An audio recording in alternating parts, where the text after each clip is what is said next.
It's John Robeson here, and we are with this Aston Martin V8 from the Boch Collection, and we're just going to look at what we're going to tackle in restoration on this car to improve the dashboard. To put that in context, the exterior's been refinished. It's all beautiful. Seats have been done. Peter Markovici rebuilt the engine for this, and Vermont Sports Car went through the mechanics last year. So the dashboard right now is the next step. You want to just show what we've got? So when you first get into the car, you will notice that on the kick panel, many feet have started to wear away the vinyl on the face of the kick this is panel. all tearing up, and it extends up. And you've even got a cut up here on the top of the dash. Then when you come further along, you get into these indicator rectangles, and some of them have had bulbs that have started to make them burnt in places.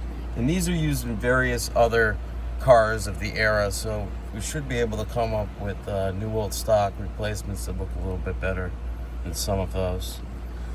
Then you come around, the steering wheel's got patina from use, so it's just worn out. Worn out where the hands have been touching it on the regular. So that's new leather on there. Then back on the column, you have diagrams to show you how the switches function on either side that is kind of fading away.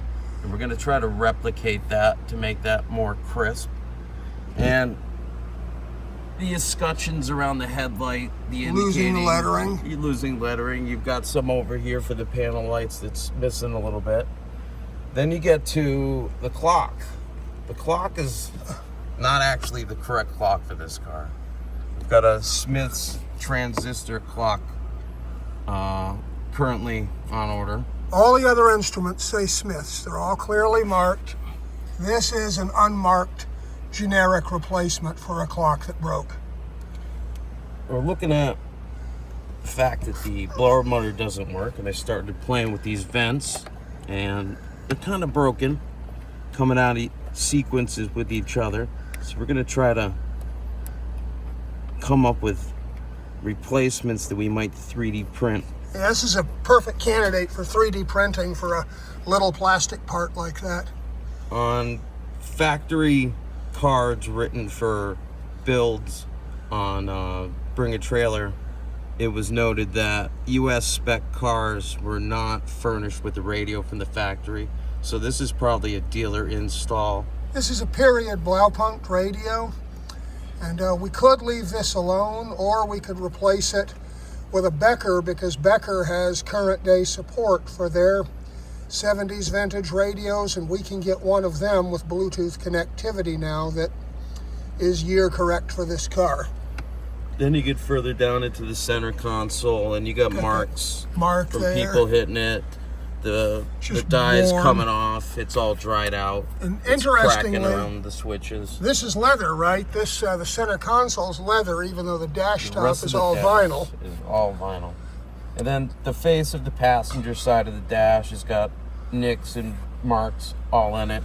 The upper dash pad is actually shrinking and starting to separate from the edges, and it's kind of giving this bulges thicker in places where it's separating. So it seems that most everything covered in vinyl related to the dash should be retrimmed for the best look.